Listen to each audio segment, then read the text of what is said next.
it's more about writing for the joy of it, writing to really immerse yourself in the craft and to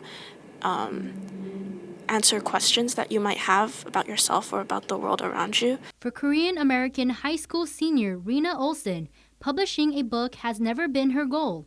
It's simply the result of her journey that began with a curiosity about her unique culture and led to a discovery of a love for writing. I'm inspired by my background, especially as a Zainichi Korean, due to my family being ethnically Korean, but having been living in Japan since the colonial period.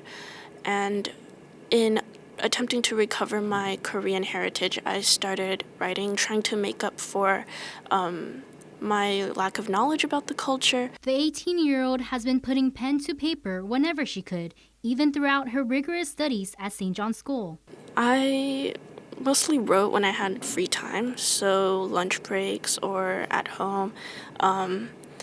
And it also started in the COVID era, so I had a little more time then. The young author signed a book deal by 16, and her debut novel, Third Moon Passing, was brought to life. It's about the 1871 American expedition to Korea, and similarly, it does try to weave history into fantasy, and how like the old stories kind of go into the newer developments as Korea was facing these changes politically, socially, and so I wove these different folklore and mythological elements into this kind of hero's journey narrative.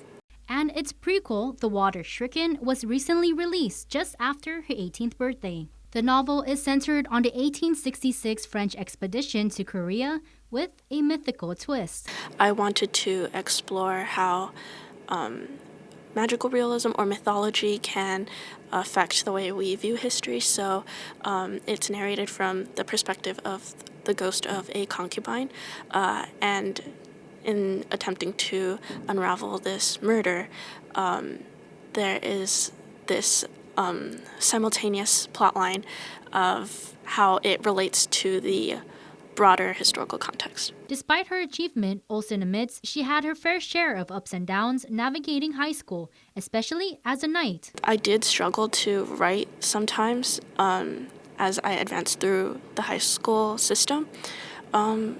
So I think it mostly remained kind of like a hobby.